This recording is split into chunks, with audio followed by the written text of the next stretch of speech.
আসসালামু আলাইকুম ভিউয়ার্স, কেমন আছেন সবাই? আশা করি সবাই খুব ভালো আছেন। আমিও আল্লাহর অশেষ রহমতে অনেক ভালো আছি। দেখতে পাইতেছেন আজকের আমাদের মাসিক বাজার ঘাট করা হয়েছে।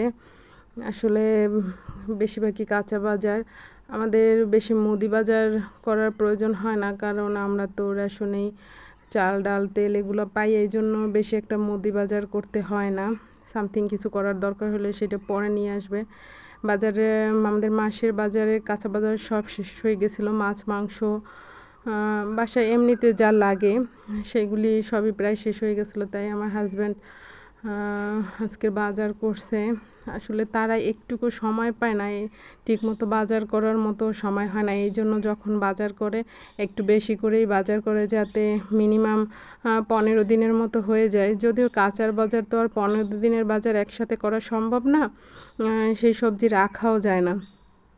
এই জন্য কাঁচা বাজার মানে কাঁচা সবজি যেইগুলো সেইগুলো একটু অল্প করেই আনাই। ওটা যখন তখন আমি যখন বাচ্চাদের নিয়ে স্কুলে যাই তখনও কিনে আনি, আবার সে যখন সময় পায় তখনও মাঝে মাঝে কিনে নিয়ে আসে। এই জন্য আমি শুধু এই যে দেখতে পাইতেছেন লতি নিয়ে আসছে। আসলে লতিগুলো খুব সুন্দর ছিল, আপনার ভাইয়ের লতি খুব পছন্দ করে, আর চিংড়ি মাছ দিয়ে লতি ভাজি তার খুব পছন্দ। সেই জন্য বাজারে সে সুযোগ পেলেই লতি নিয়ে আসে। আর লাউ, একটা লাউ আনছে, লাউটা খুব ভালো দেখছি, খুব টাটকা তাজা ছিল। আর পটল নিয়ে আসছে। আসলে এই গ্রামের বাজারগুলোতে দেখবেন আপনি টাটকা টাটকা সবজি পাওয়া যায়, একদম ফরমালিন মুক্ত, খুব ভালো দেশীয় সবজি পাওয়া যায়। যাই হোক, আমি কাঁচা বাজার বেশি একটা করাইনি, যা করছে তাতে আমাদের 15 দিনের মতো হয়ে যাবে মোটামুটি।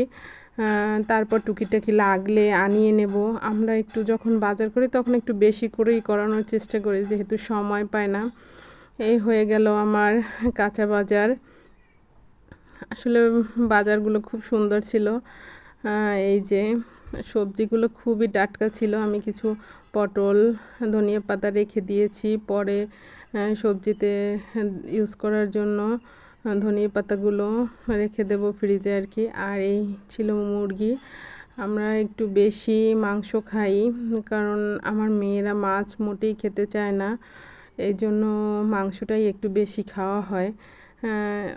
একটা ব্রয়লার মুরগি আনছে, আর অন্যগুলো আনছে সোনালি মুরগি।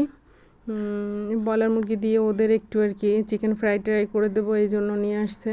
আর এই তো দেখতে পাইতেছেন মাছ, পাঙাশ মাছটা আমি রেখে দিয়েছি, এখন কেটে কুটে রান্না করব। আর যে এইখানে যে ছোট মাছ আর একটা বড় মাছ আছে, এগুলো আর মুরগিগুলো আমি সব ডিপে রেখে দেব, কারণ এখন আমার পক্ষে এতগুলো মাছ কোটা সম্ভব না। আমার যে হেল্পিং হ্যান্ড আছে সে একটু পর এসে এগুলো কেটে কুটে দিয়ে যাবে। আর আমি ওই মাছটা, পাঙাশ মাছটা এখনই কেটে রান্না করব, কারণ বাসায় একদমই মাছ মাংস শেষ হয়ে গেছিলো, এই জন্য ওইটা কেটে এখনই রান্না করব।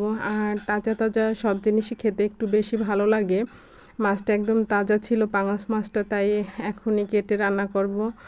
আর আপনাদের ভাইয়া কিছু ডিম আনছে, এই ডিমগুলো আমি এখনই সব গুছিয়ে ফ্রিজে রেখে দিতেছি, কারণ যে গরম পড়ছে এগুলো বাইরে রাখা যাবে না।